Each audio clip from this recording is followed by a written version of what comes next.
The Bernie or Bust people seem to be very strong. It doesn't seem. Lee Camp is up next. We're live at the Bernie or Bust rally across from City Hall. Our next speaker. There doesn't seem to be any lack of enthusiasm for the Bernie or Bust. It doesn't seem to matter. Lee Camp is up next. He's my favorite comedian. I'm really looking forward to this. Give it up for Redacted tonight's host, Lee Camp.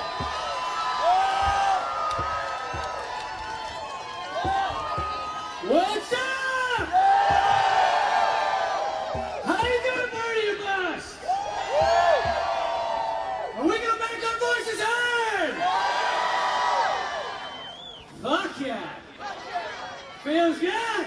I think for once we're hotter than the outdoors right now. I think this is it. This is amazing. This is what matters.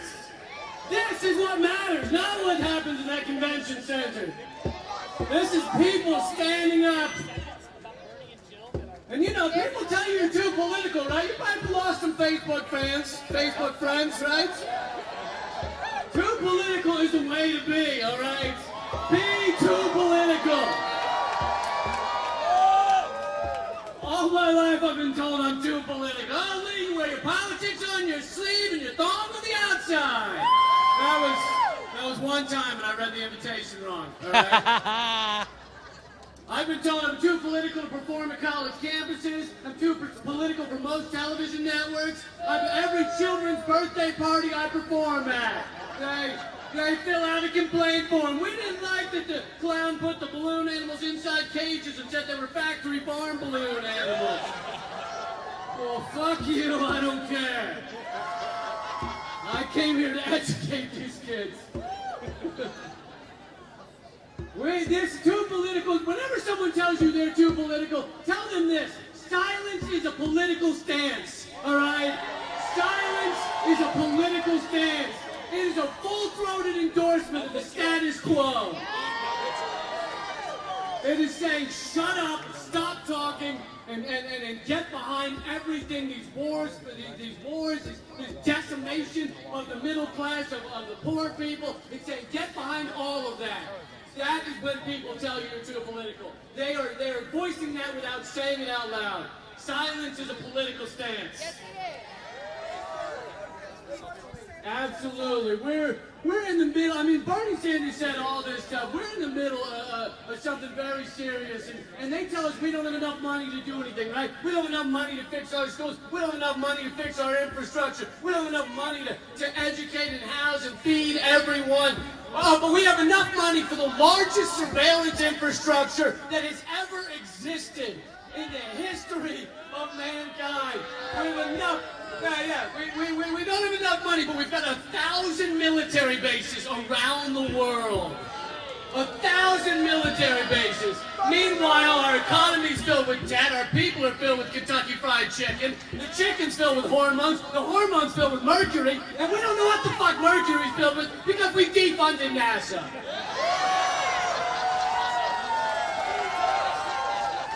We're the country that put a man on the moon. We can do this shit. We can fix this shit. We're in the middle of something very serious. This is dark versus light. This is evil versus good. This is Mel Gibson now versus 1993 Mel Gibson. This is a drop down, drag out, bloody fucking war for the soul of our culture, for cultural hegemony. This is something very serious, and a lot of our country is too dumb, medicated, or blissfully uneducated to realize it. They've anesthetized us with shiny shit and zombified us with televised reality bullshit. They have done that to us, but the truth is, we're like a fishbowl. We're like fish in a fishbowl. If you just give us a little bit of food and a little plastic treasure chest, or a chest of plastic treasures, then we will never even question that all of our thoughts and all of our soul is take place inside of a 2-foot bowl. All right? We are bigger than this. We have so much fucking potential. The shit we could do if we just thought outside of this two-party paradigm that they forced us into. It's bullshit, all right? And this isolated capitalist domination of the mental sphere, the natural here and now. It's an extraction. It's a decimation. It's a defecation on anything and everything that matters to your average human being. All right, the question now is really just whether we'll take our differences and put them aside for 3 seconds in order to tell the ass holier than thou titans of dickery at the top to go fuck themselves with a rusty cracking pipe.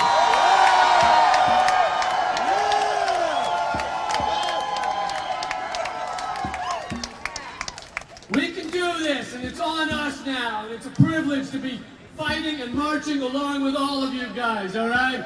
So, just one more time I want to say, keep fighting! I'm here with Lee Camp. He just gave an amazing speech. He just got everybody riled up. That was some great stuff. What's in the Mercury? What's in the Mercury?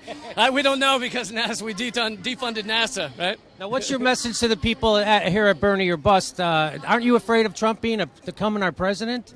Of course, but we can't vote out of fear, all right? We got to vote our conscience. We got to vote what we stand up for, and there's a lot of ways to stand up for that. I've said since the beginning it can't be about one man. I think Bernie's amazing, and he's done a lot of great stuff, and he started a movement that's much bigger than him, and he'll say that himself.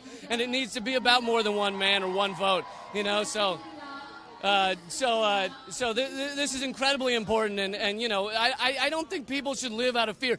Because look, the two-party system, they're both taking us off a cliff, environmentally, ecologically, and the question is just whether do we want to go off at that angle or do we want to go off at that angle. So really, it's like, well, here's an idea. Let's get out of those cars. Let's do something else. And if we we could vote out of fear from here till eternity till we go off that cliff, you know? And so it hasn't diminished your enthusiasm or the fire in the belly for the movement that Bernie has been kind of saying he's endorsing Hillary? No, I don't listen to him about the Hillary endorsement, and everything else I think he said is pretty important. But no, I think the movement, people standing up and not taking corporate donations, which a lot of the people he's gotten behind don't take corporate money. I think we need to start a clean money certification, and candidates could go on stage and say, I've got the clean money certification, you don't, and let people know who in their areas are the clean money candidates, I think. And that would be nonpartisan, and I think we should do it that way. In this election cycle, is there anything Hillary could do to win your vote? No, I don't think so. I don't think so. What do you say to the people who say it's white privilege that you're not going to vote for Hillary? I've heard people say the reverse. They'd say, oh, well, you're doing well enough that you can vote for Hillary and that's okay for you, whereas I'm struggling enough, you know, this is them speaking, I'm struggling enough that I can't just keep going down these two paths. These aren't working for me. And so I've heard exactly the opposite of that. Okay. Lee, anything else? How do the people get involved? People are watching this. What do you encourage people to do? I encourage them to fight in a lot of ways. I mean, to give a shit about the candidate in their area, about the state and local elections. There's so much important crap going on, and that's how the right wing, the insane, nearly Nazi ideas in this country have gotten so far. Is a lot on the state level. This is not all about a presidency. This is about the people. These people need to not go home and decide, oh well, it's over, because this is about so much. Even if Bernie had gotten in the goddamn office, this needed to keep going and needed to be about something much bigger than that. So it's just starting and it's not ending. Yeah, absolutely. Thanks for talking. Thanks for all your work, Jimmy, man. You're amazing. Right back at you, too. Great job. Thanks, man. That was Lee Camp from Redacted Tonight. Just gave a great speech.